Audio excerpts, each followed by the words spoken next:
Hello and a warm welcome to the Racing Postcast, brought to you by the Racing Post, sponsored by Unibet. Not long now until the 2024 Cheltenham Festival. However, we have got a big weekend still on ITV this Saturday, with Sandown coming away as well as some action on the all-weather from Wolverhampton. We've got 4 races from Sandown that include the Imperial Cup Handicap, and then we have the Lincoln Trial at Wolverhampton, the highlight on the card there at Wolves. I'm joined by a spectacular panel to go through the action today. We've got Keith Melrose, Tom Park and Unibet's Ed Nicholson. Ed, I just want to quickly mention, just for the viewers and listeners of the show, if they haven't gone already to watch the Cheltenham Festival preview of the Racing Post and Unibet, they can do so on YouTube. What a night it was on Sunday night.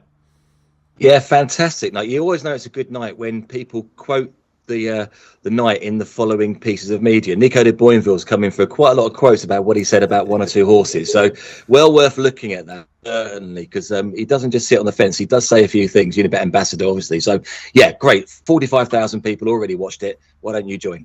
Absolutely, yeah. Dave Orton, Paul Keeley, Tom Siegel, Nico de Boinville, Brett Williams and Nicky Henderson. It was really good value. Really enjoyed producing that. You can check that out. I'll put the link in the description for this video. Right, let's crack on to the race, and then we're going to cover Sandown first, Wolverhampton in the second part, and we will have a bit of a Cheltenham chat in the final part of the show. So we start off at Sandown with the 150, which is the 2.5 mile EBF National Hunt Novices Handicap Hurdle Final. Markets on screen currently. It's looking like it's going to be a very competitive race, this, with Hastings towards the top of the market in the JP Silks. We'll get onto the JP McManus horse at Cheltenham Festival towards the end of the show. Keith, I'll come to you to begin with. A difficult race to solve to begin the postcast. Yeah, very difficult. I mean, it's a great race for next year. A lot of these horses, obviously I do a lot more chasers and hurdlers. A lot of these horses are going to be my friends next year, and I've for quite a while had Fireflyer on my list as a sort of horse that's going to be a really progressive novice chaser next year. He's quite a big horse, Paul Nicholls, that sort of type, and he's got really good bumper form coming in. He was second in a listed race at Cheltenham behind Brecon Castle, having got hung across in November, and over hurdles since. He's 2-1-1. He's really getting there with by the run. The hurdles form so far has not been on his testing ground. We'll talk about the ground it's quoted as being heavy at Sandown, and we know what Sandown's hurdles track in particular can get like when it's testing. But this horse, he's a full brother to a horse called Severano, who never quite achieved what he might have done. I think he died before he got to where he needed to be. He's a 150 chaser, really it's exactly the sort of horse that if he'd been in the Paul Nicholls yard might have done exceptionally well. Firefly looks a similar type to me, exactly the sort of horse that goes on to better things next year, and I think he's a very sporting price to win this. Okay, Firefly to kick things off for Keith Melrose. Tom Park, I'll come to you next. Who do you fancy?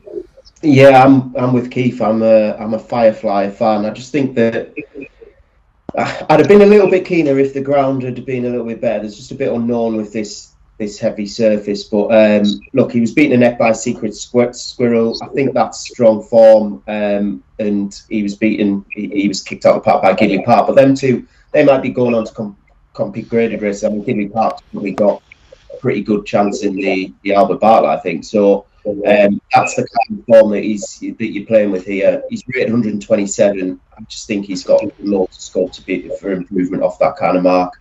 He's the one for me, Firefly.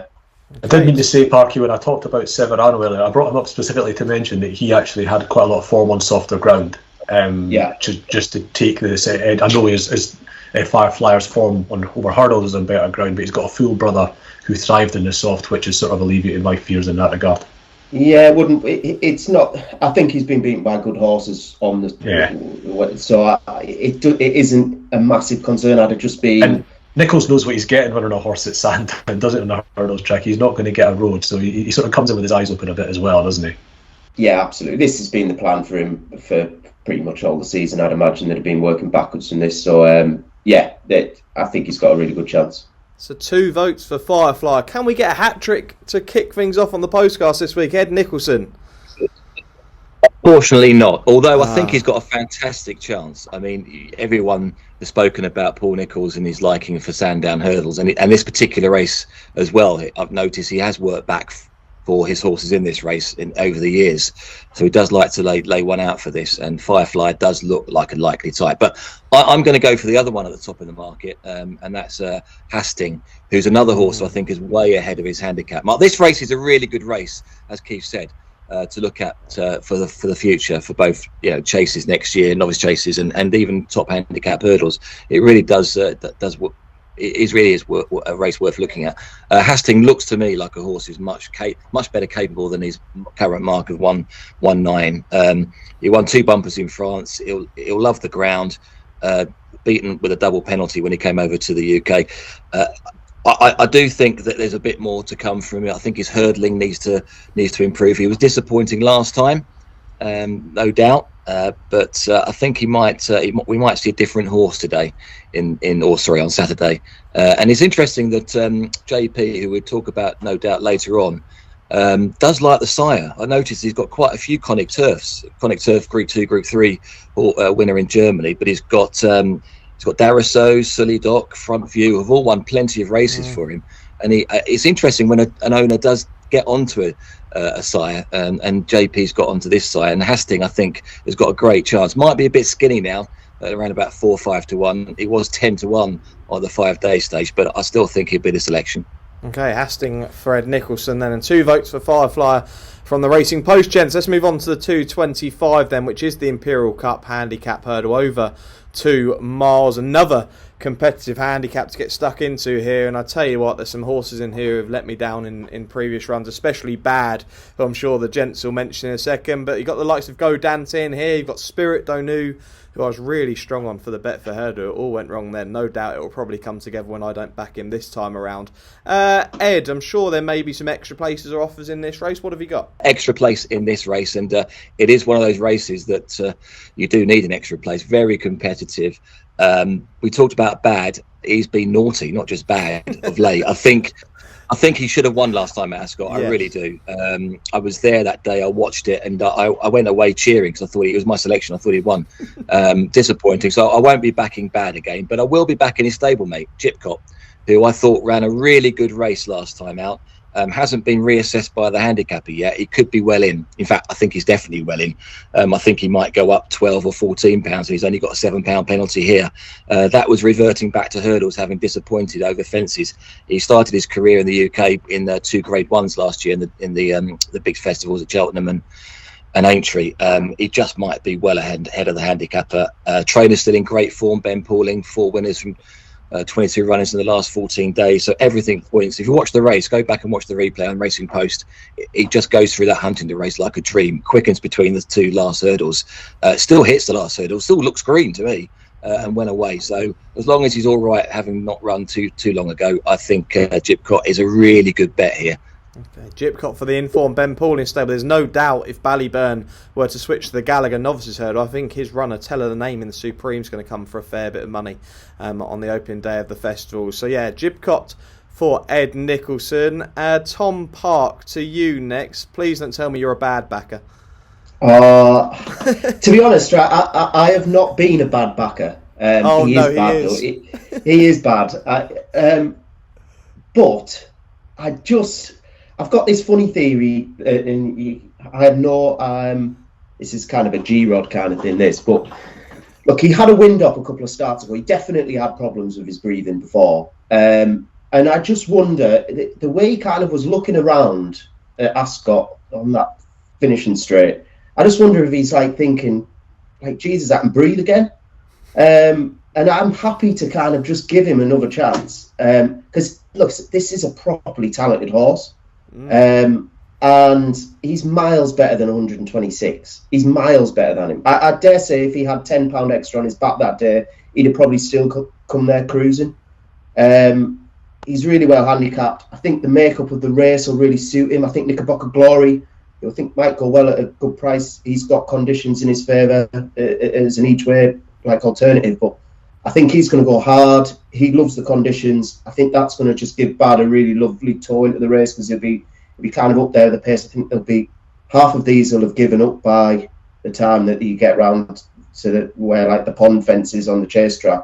I think I'm setting myself up here because I really like him. I just think he's really well handicapped.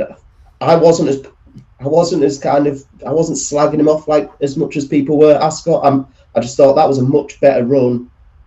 He should have gone past, but I'm happy to give him another chance. And to be honest, I'll have a go on the forecast because I think Knickerbocker Glory might just chase him home, and I think it'll be a grueling contest, and they'll have them all beat by a long way out. So yeah, I'm going to go Bad, followed by Knickerbocker Glory.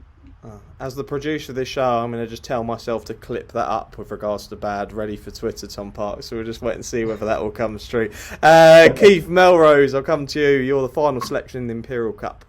Yeah, I do like the second time. It's a bit to me like the bounce theory and the rational side of your brain screaming, this is surely cobblers. But you do see examples where it actually works. Like I've seen a few chasers myself this year. I've gone, I wonder if that thing's just realised it can breathe. But no, they've got Bad. He's a sort of, I've fallen for Bads many a time, so I'm going to steer clear of him. It's actually, essentially a 0 to 140 this year, the Imperial Cup. And horse I've got my eye on. I'm surprised you don't fancy him, Sam. You're a big fan of the Gary Moore yard. Top weight, Spirit Danu. Yes, I know. He's unbeaten at the track. He loves the testing ground here. Got an awful hit for winning here in December, and there is just a little worry that run might have finished him for the season. They were out on their feet that day. Yeah. He's only run once since in the Betfair Hurdle, and he didn't go a yard. But it was sensible to give him that 2-month break. They can do no more than that. He's getting the £5 off you for Freddie Mitchell. It is clearly a lesser race than the Betfair Hurdle because it's essentially a 0 to 140. Iberico Lord, who won the Betfair Hurdle, is going to run in the Champion Hurdle on Tuesday. It's a much lesser race. Freddie Mitchell's a pretty good claiming jockey. Just a lot in this horse's favour. And if he was coming here almost straight out of that Sandown race, he's 8 to 1. Mm-hmm. So, and he's not any worse at the track for having run at Newbury. So I just think that price that's currently going, when you're getting prices in the teens, that's too big. So I think each way Spirit Danu, especially with the extra places you're being offered, is the way to go. Yeah, you're going to get those extra places with Unibet there on Spirit Danu. I actually napped the horse up for the Betfair Hurdle. I was really keen on this horse, Keith, and I backed to this horse at Sandown as well when he won. And you've just tempted me. I was going to leave him alone, but you might have just tempted me to stay with him one last time. We'll just wait and see. So, but you're not tempted on Bads, to be clear. No, definitely not tempted by Bad. I mean, Parky's made his case, but definitely not. But yeah, Spirit Danu may be the bet in this race. Go on, Ed. What happened in the Betfair Hurdle? Because he was really well fancied, not just by you. He was. Yeah, I'm not quite sure. It wasn't his run. I spoke to one of the lads at the stable and said that they were very disappointed because they did fancy him that day. I don't think that was his true running, like Keith said. I think he's a lot better than that. I think the switch back to Sandown may help this horse. I haven't actually had a word from them yet, as of yet, but yeah, look, they went very hard in the Betfair, didn't they? They did, yeah. It was grueling conditions. I think like you could forgive a few horses in that race for there was quite a lot didn't get into it. And yeah, I think Sandown definitely will suit him a lot better than Newbury.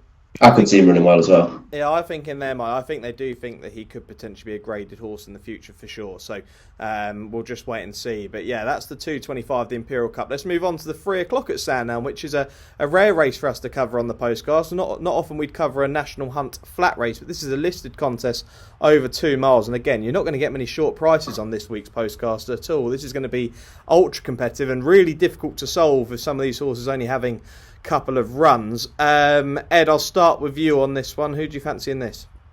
Well, first of all, the price boost will be available at 9 o'clock on Saturday in this race. So do go to the unibet.co.uk site for all the latest information on that.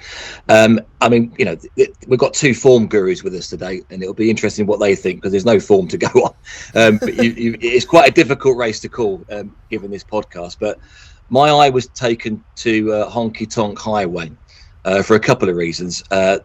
Dan Skelton bought this after it won its Irish point to point for Colin Bowe for 165,000.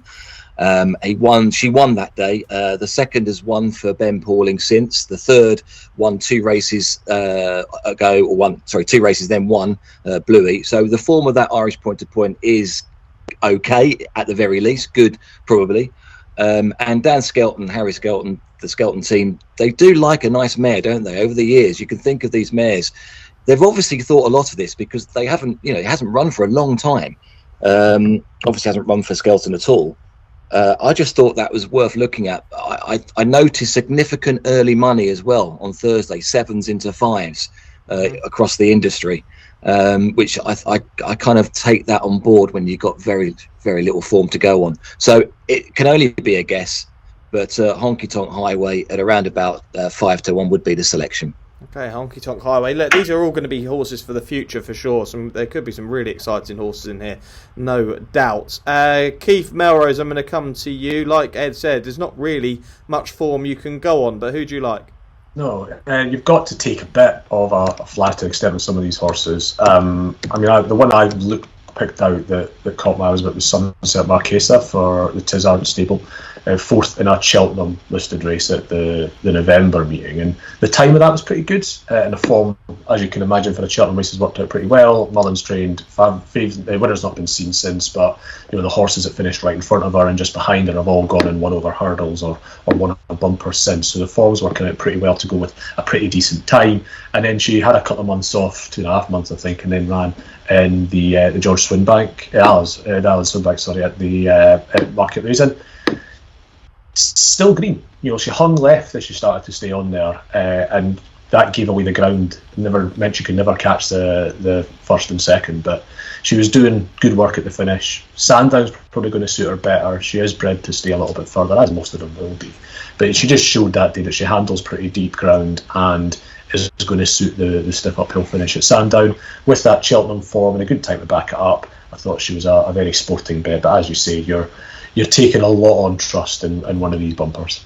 Absolutely. So Sunset Marquesa for Keith in the 3 o'clock. And Tom Park finishes off in the National Hunt Flat Race. Yeah, tough without a lot of form to go off. But I just think Ben Paulin's got... His bumper horses seem to be really, really good this season. Real stellar bunch. He seems to be winning bumpers all over the place. And I've got a feeling that he's going to quite carefully, manoeuvre his good ones to kind of win races like this. So I'm going to give Magical Annie a chance here. Happy to forgive a poor run in a listed race at Doncaster. She was good first time out. I think that was in Ireland. Moved to Ben Paulin. She was well backed at Doncaster. Went off 11-4 favourite. I think the report says that she made some sort of noise. Hasn't had a window, but you'd imagine they've got to the bottom of it. I just think with not a lot of form to go off, I'm happy to trust Ben Paulin given how many kind of winners he's had, and this is a decent race and you would expect that he's probably pitched a good one at it. So yeah, Magical Annie for me. Magical Annie could be the Ben Pauling shirt Sandown on Saturday. The 3:35 is the final race we look at from Sandown. This is a novices handicap chase over 2.5 miles. Golden Sun looks like the horse is going to be top in the market around 3-1, 7-2. Gary Moore stuck 2 in here. They're going to be very interesting with Niall Houlihan and David Noonan taking the rides there. And there are obviously another 5 in the field who you can make some good cases for. Keith, to you first. Gary Moore, you know how much I love Gary Moore. You're going to sway me into one of these? Well, I hope so. I was disappointed you weren't already fancying one and had the word, because after his last run, I wrote in my notes, is this Gary Moore's for the novice handicap chase on Imperial Cup day? And I wrote that beside Copmask when he won at Plumpton, because the horse has already won at Sandown this winter. He won late January over 2 miles here. Just looks like a really progressive horse. He had at Plumpton last time when he won since. He beat Scarface, who reopposes today. It was a fast finish that day. He had time to miss the last and still won pretty handily. Just looks like a horse that he was going to go back to Sandown with and try and win this race, and I don't think it's a particularly strong race. Golden Sun, as you say, is the favourite. He's going to be popular because he beat Cheltenham at Kempton a couple of weeks back, but this is a very different race. That was better ground, it was a bit of a speed test, quite a fast finish. This is deep ground. Sandown, they tend to finish at about 90% of the overall race pace. It gets quite attritional here. This isn't necessarily going to suit Golden Sun quite so much, who had blobbed a couple of times earlier in the season too. So I think not only is this not a particularly deep race, it's also got a potentially dodgy favourite under these conditions. So Copmask, who's got the course form, looks progressive, trainer who loves to target a race at this track. He's a pretty strong fancy for me. Okay, Copmask for Keith. I have messaged the person who gives me any information on the Gary Moore horses, so if I can get that before the end of the show, I will read it out. Tom Park, I'll come to you. The final race we look at from Sandown, who do you like? Yeah, I think Keith makes a good argument for Copmask. I'm going to stick with the form line because the Scarface is double the price of Copmask here. He's got, I'm just working it out now, so he's up £2 for that Plumpton. It's £3 swing in his favour, I think. Yeah, and then you take away the fact that he had a claimer on, did he, that day at Plumpton, Copmask, which he wouldn't today. So does that make it 6? It would, yeah, because Caelan Quinn's 3 is. He hasn't got an awful lot to find. It was a small run of field. Look, a length and a quarter. I've always thought Scarface would prove a good bit better than 125.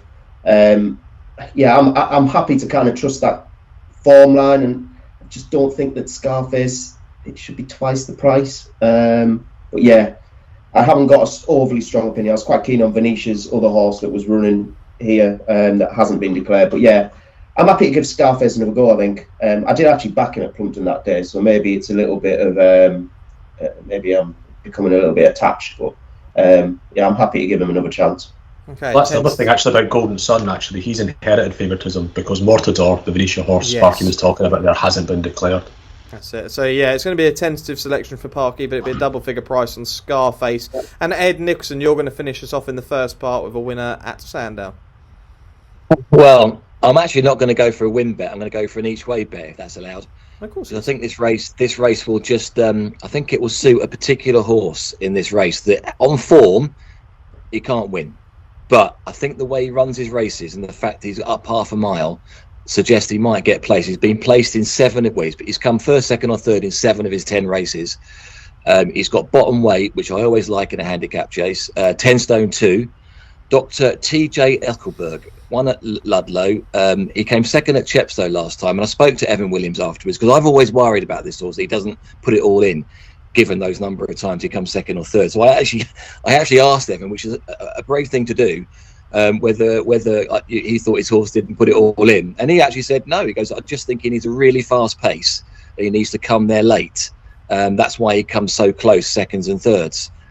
He doesn't win, or isn't won by far. When he won at Ludlow, I think he won by less than a head, I seem to remember. And I just thought this step up to half a mile, half past 2.5, that run at Chepstow, if you viewers get a chance to look at the Racing Post replay, he's miles back and he runs on. So I think there might be a race up front to win, and he might come through and pick up the pieces. And at 25 to 1, he's a complete outsider with 8 runners, dead 8. 1, 2, 3. That will be my each way selection. So Dr. T.J. Eckelberg each way. We don't mind that at all, Ed. A 25 to 1 shot, Dr. T.J. Eckelberg in the 3:35 at Sandown. So there we go. That's it for our first part. We've got a brand new members club offer on at the moment. £10 a month for the first 3 months. Check this out.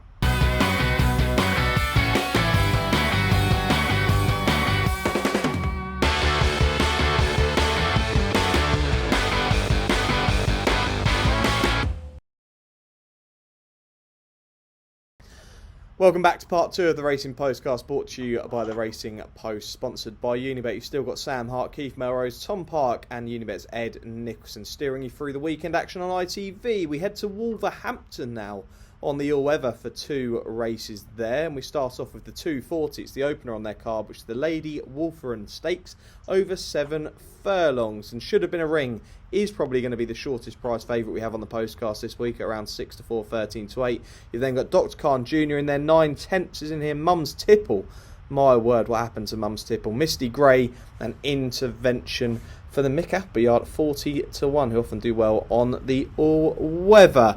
Parky, I'm going to start with you. Should have been a ring. Short price favourite. Is it going to win? Yes, I think it will win. It's funny you mentioned Mum's Tipple. You'd be absolutely gutted if you were the owner turning down like 7 figures for that horse when it was a juvenile. Yeah. But yeah, we'll save that pain. Yeah, I think should have been a ring. Should win. I think she's a class above these. Is it a he or a she? I better check that. Yeah, it's a he. He should be a class above these. just the one thing that's stopping me kind of getting involved, I think, in this race is just the others have fitness on the side, and at a short price, it's enough to kind of put me off. But he is the class of the field, and all being well, he should be too good for these. Okay, yeah, should have been a ring to kick things off. Ed, I'll come to you next. I don't know whether you're going to step in then after unmuting the mic on Mum's Tipple. No, I was just interested in the conversation because Richard Hannon's our ambassador, and I remember being at the stable and saying the same thing about Mum's Tipple to him. But Richard said, "Don't worry, the owner's got plenty of money. It doesn't really matter." And he also buys a horse every year for his mum, which is why it's called Mum's Tipple. And so the mum got attached to it, and he didn't want to sell it. But mind you, if my mum got attached to a horse that I was offered millions for, I would sell it straight away. So, but in this race, I fancy Hannon's other horse. Obviously, should have a ring. I mean, 13-8. I mean, you guys can. I thought that was a good price. He's rated much higher than his opponents here. He's been placed in 2 Group 1 races. Last 2 races he's had. He's won when off the track for a long time. I noted 105 days and 98 days break. Both times he's won following those long periods off the track.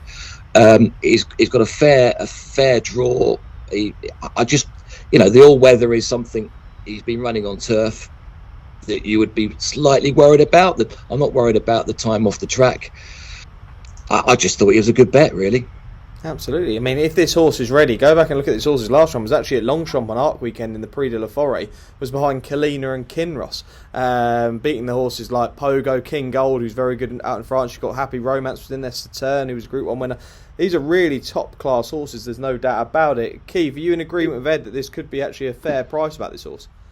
Yeah, I would not be remotely surprised if he was to win this by a couple of lengths, to be honest. Yeah. It's that lack of a run is a little bit of an unknown, but as Ed points out, the horse has won fresh. Hannon's won this race often enough. He obviously he's not doing it for without good reason, putting the horse in this race. So I would not be at all surprised if should have been a ring win and won. And that Foray run, it showed that the Sprint Cup second wasn't a fluke.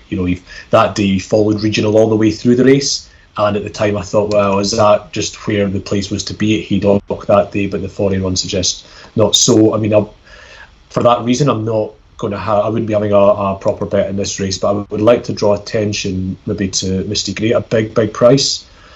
The form on which this horse is much shorter than 20s, which is the sort of price you're getting as we look at it, is not ancient history by any means. And this is only his second run since going to David O'Mara from Tom Dascombe. Now, that would be a positive trainer change in most people's eyes, and this horse has got loads of form on the all-weather. He's a proper 7-furlong horse, good draw in 2.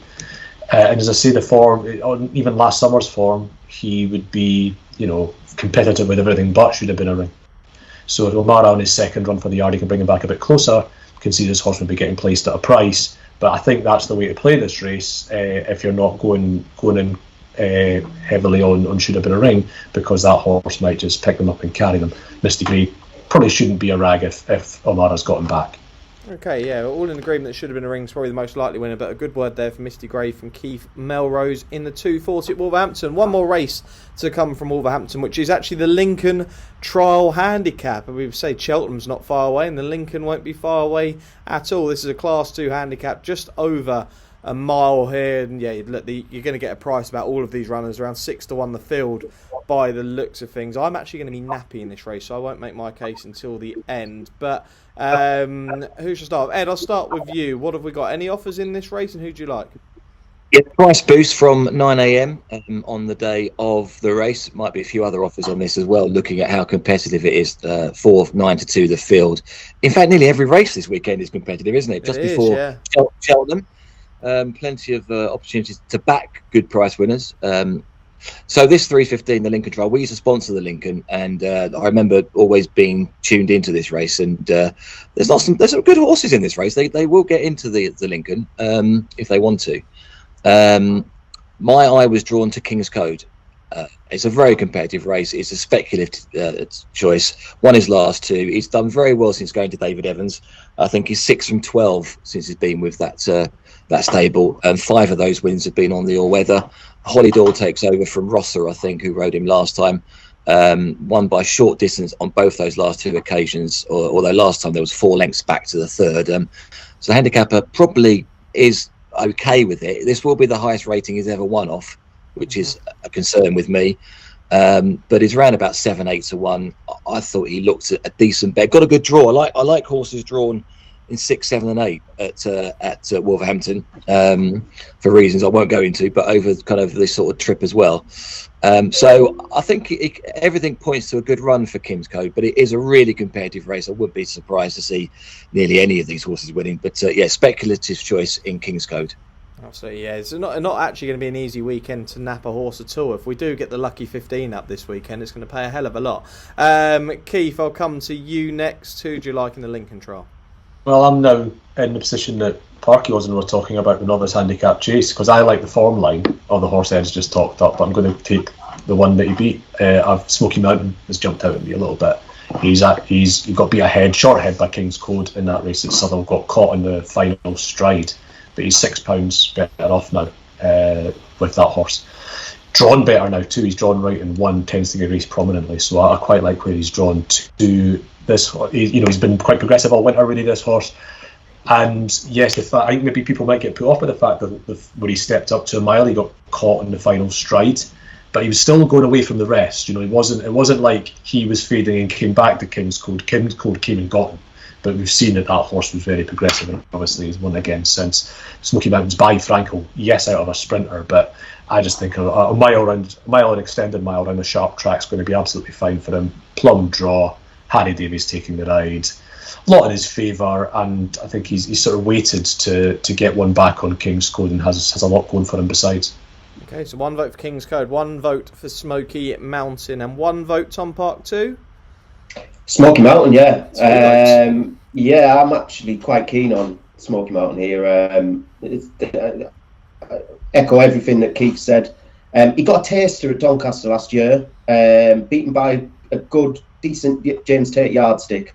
I know when James Tate did the Weekender Stable Tour, he gave that horse quite a write-up, so I think you can trust that form. It was second to it. He's been campaigned on the all-weather since. I think they've been trying to get him up the weights, because I think the Lincoln has been kind of the big plan, given that he had that run at Doncaster. He might struggle to get in. He'll definitely need to win this, and even then he might still struggle. But yeah, I just think, look, he's been favourite for 6 of his 8 starts. They clearly think he's pretty good.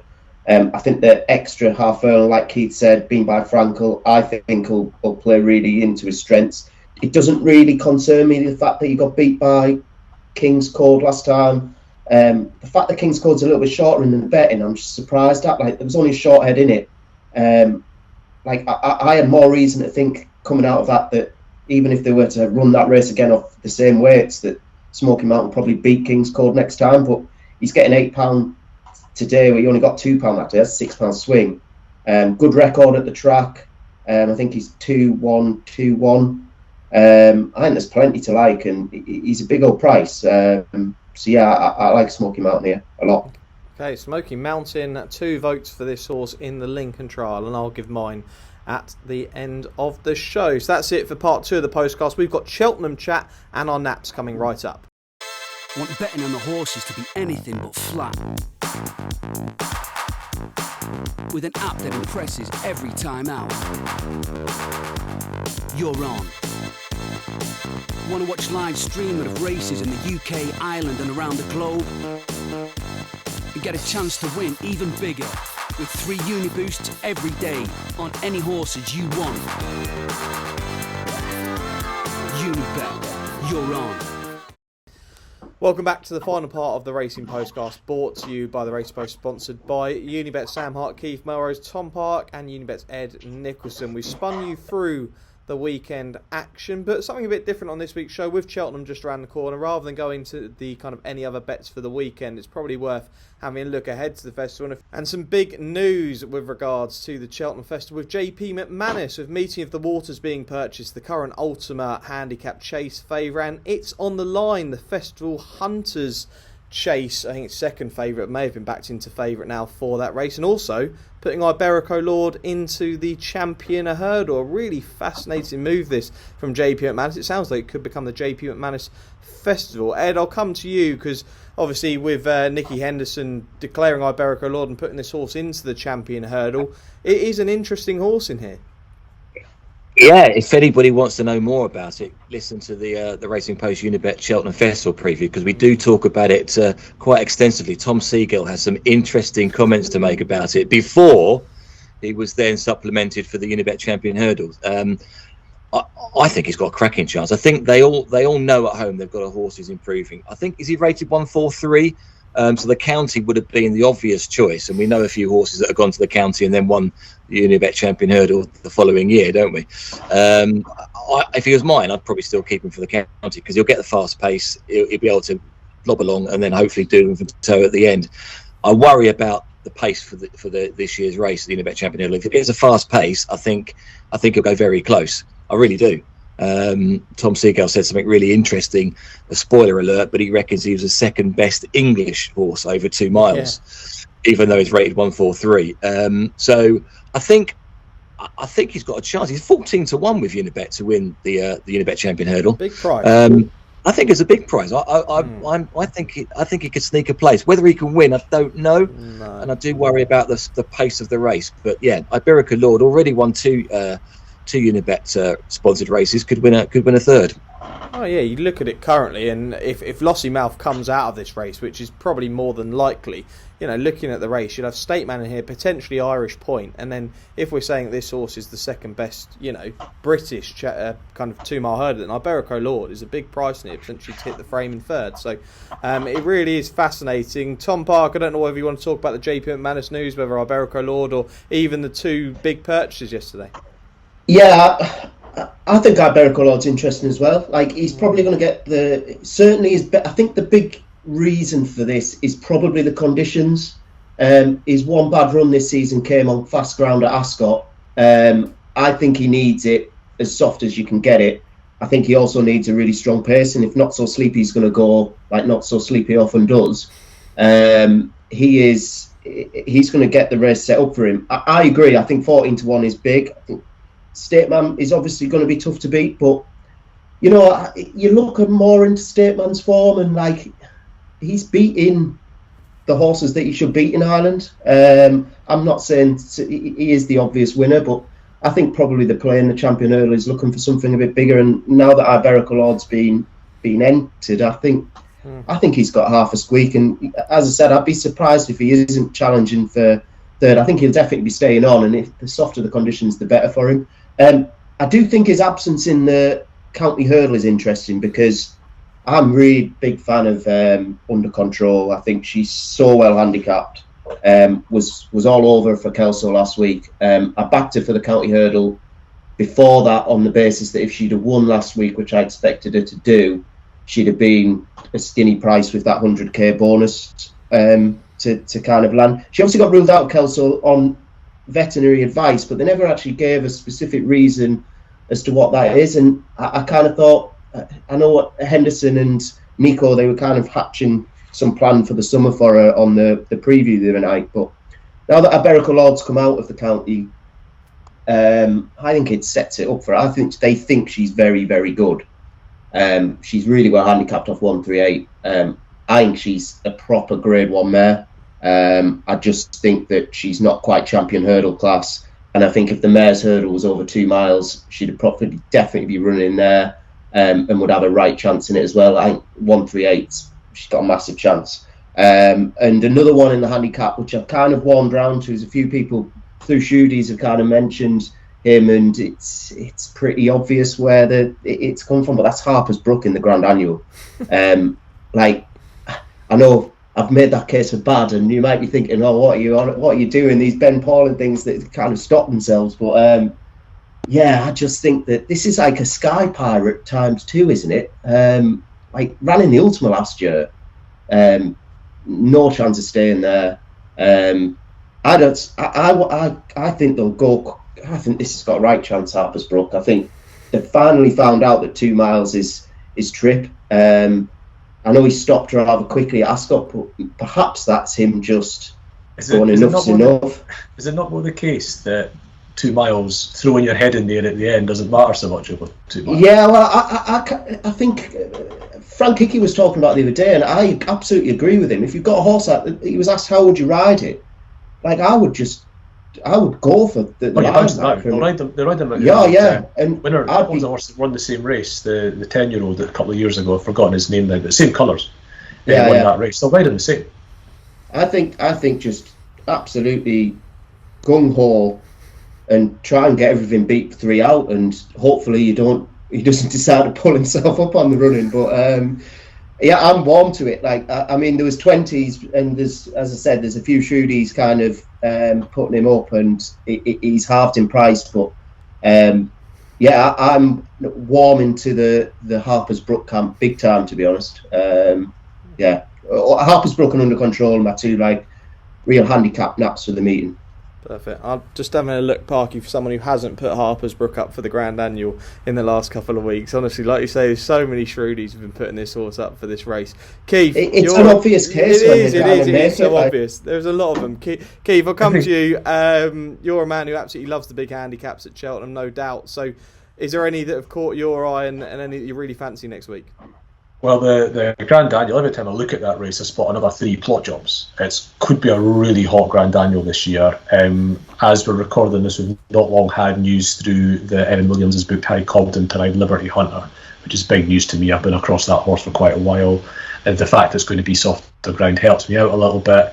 Just looks like a horse who's set for, big top handicaps, and the way the 2 mile chase division is might even end up in graded races. He'd be unbeaten over fence if he hadn't fallen at Chepstow. He's already won at Cheltenham, beating Matata, who I believe is going to run in the Arkle. So that he's the one I would have picked out for that. But there's so many you can make a case for in that Grand Annual. I was disappointed yesterday because the big Yahoo headline I had lined up since January was Bout of Greatness for the Ultima. He's been taken out the Ultima, but he's still in the Kim Muir because they've got Shaking Up Harry.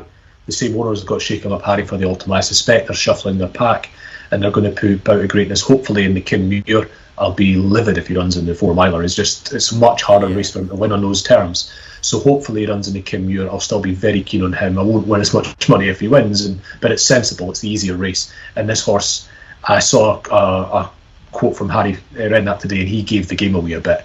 That run in the old Racing Post chase at Kempton, he'd been entered twice at Ascot the week before. That wasn't a run there for that would be in the day. That was a run because this horse needed a run before Cheltenham. He came widest round the field, made his move at the fastest part of the race, and still tanked all over them. I thought it was a really impressive. Every time that horse has run over 3 miles, he's going to win a big 3 mile chase. And I hope he'll do it at Cheltenham. And it'll have to be in the Kim Muir now, unfortunately, even though I said the Ultima to begin with. But if he does, it'll still be a cracking result. Flip side of that is a horse called We've All Been Caught by the Twiston Davies. I think you're seeing Willie's influence in the yard coming through and how they've campaigned this horse. After he had a bit of a heart issue when he was favourite here in the December meeting, they've put him away from the festival. I don't think the Nigel Twiston Davies of 10, 20 years ago would have done that. I think he'd have kept running him. But I think the sort of more modern methods of Willie coming through and going to have the joint licence maybe next season, I think they've gone, right, let's put him away. 134. This horse went off joint favourite or 72, certainly short price for a Grade 1 novice hurdle at the DRF last year when he went across to take on the Irish novice hurdlers. He's almost certainly a better horse than 134. He was sort of getting lined up in races that his stablemate Broadway Boy won earlier in the season, and I think he's maybe one I'd be looking at for the Ultima. And just to round off, because I've got the 4 handicap chases, not the cross country, they're going to be my big betting races in a week. So it's not an original one, but to complete the set, if Theatre Man wins the plate, he just looked like a horse ready to win a big handicap when he was second in that one in Trials Day. Keith, I've got a question for you. Mm-hmm. Has Willie Mullins ever won a handicap chase at Cheltenham? I believe not. I believe he's never won any of them. I find that amazing. It is.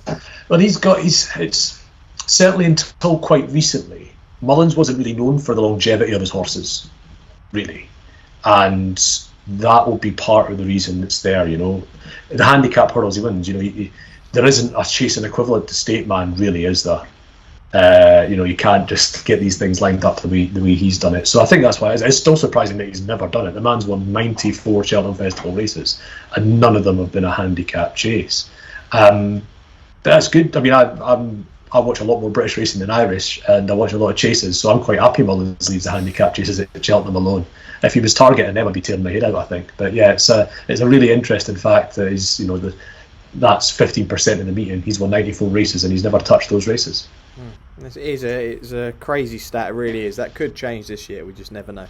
Well, there we go. There's a bit of Cheltenham chat from the gents. I just wanted to mention, because I could have got Ed's selection there, and it's not because I don't respect Ed's selections, but Ed is going to be back on Monday with myself. So Monday morning at 11 a.m, we've got a special video coming your way with Unibet having our official Cheltenham preview. We're going to do a top 5 bets of the festival special postcast, which will be really short, really snappy. Myself, Ed, Graham Rodway and Robbie Wilders. That's going to be a cracking video.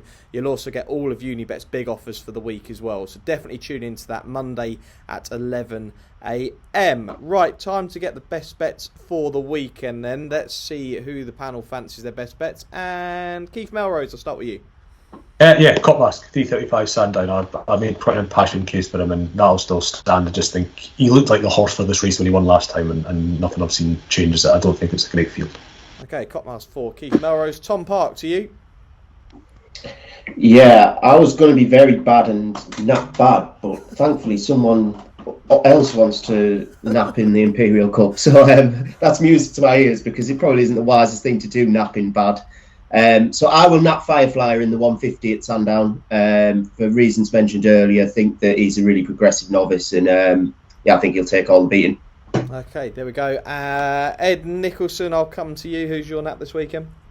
It's going to be Gypcop in the Imperial Cup. I think his stable's in form. Ben Pauling, 4 winners from 22 runners in the last 14 days. He's in form, won really well last time out. Got a penalty, but I'm almost sure he'll go up a further £7 or thereabouts. So well handicapped, likes the ground, relatively new to hurdling. Has come back to hurdling, being chasing. I think he's got a lot going for him.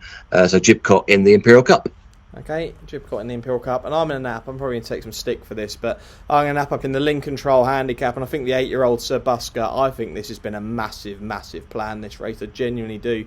I was just looking back at his form, but you go look at that Winter Derby trial at Southall.